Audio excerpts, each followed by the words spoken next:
歡迎來到新聞頻道，明星們很高興您訂閱了該頻道。檀健次卡坑和老師拉起，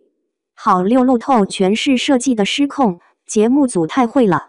姐妹們，最近你好星期六的路透讓我又哭又笑。說實話，節目組早就把大家追綜藝的方式摸得明明白白。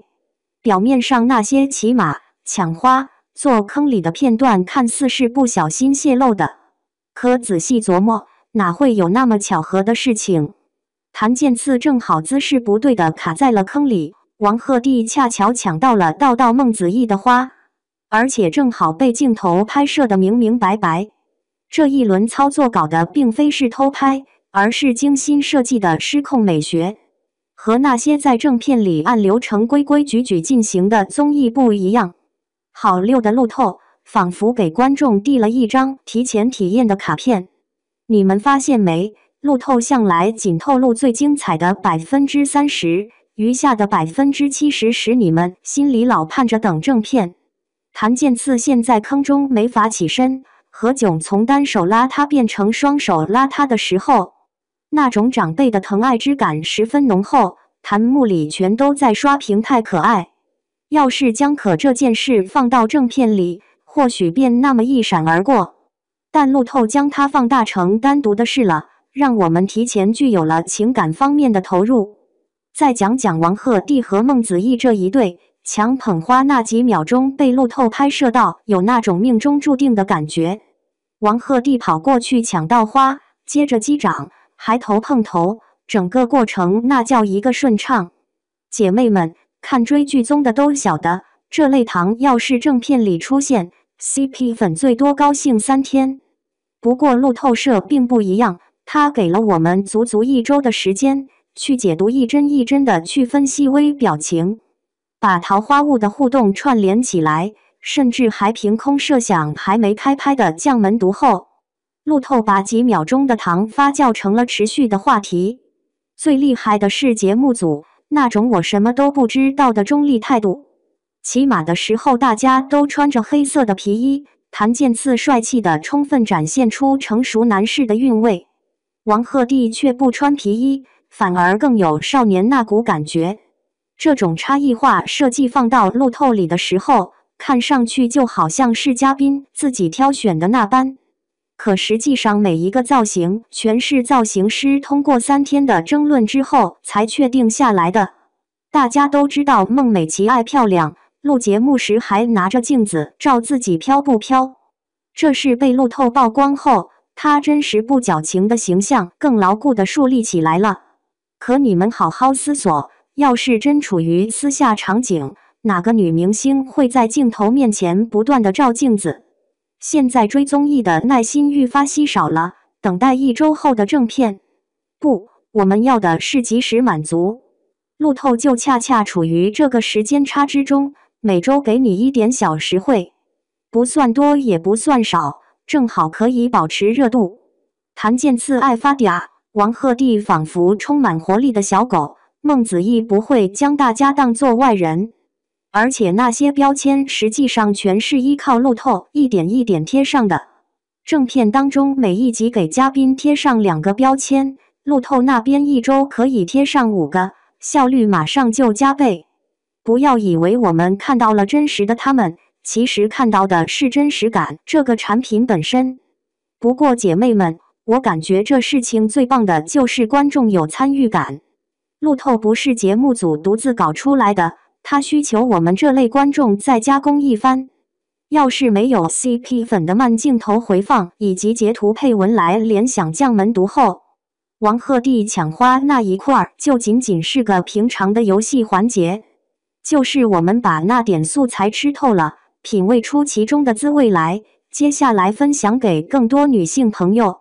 節目組要是聰慧就真挺聰慧的，就負責提供原材料，剩下的熱鬧讓市場去運作。我們既是消費者，又是生產者，這種雙重身份讓我們對節目的粘性更強。從社會心理角度來講，這展現出我們這一輩存在着一種可控的窺探欲，希望看到明星私下的模樣，但又不想真的去侵犯隱私。路透就恰好契合這矛盾的心態，他看着仿佛是在偷偷張望，可實際上是經過了一道道篩選還有美化。譚健次處在坑中，何老師拉他，這既體現了師徒情誼，也不會讓譚健次顯得格外狼狽。王鶴棣和孟子義的互動有着那種 CP 感，可是也沒有什麼實實在在能證實的東西。這種安全距離讓我可以盡情討論，又不用承擔道德壓力。想要的不是真相，而是看起來很像真相的娛樂體驗。當然，這事兒也有它的風險，路透社讓大家的期待值變得過高，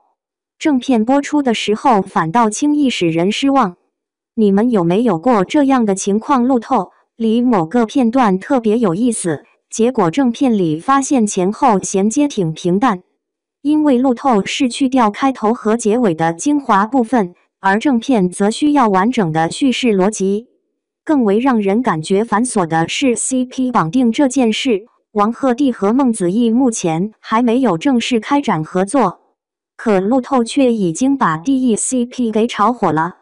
要是以後他們各自有了新的情侶組合，粉絲們會不會發生爭吵？節目組現在吃紅利，以後可能的還債。歸根結底，路透文化背後是娛樂工業的工業化生產邏輯。不要把真和假的二元對立想得比較簡單了。譚健次會賣萌，王鶴棣有少年氣，孟子義超實在，這些特質本身或許是真實存在的，但他們被發現的途徑、被解讀的角度、被傳播的瞬間，通通是經過精心策劃的。就好像你在朋友圈發動態，你發的確實是自己的生活，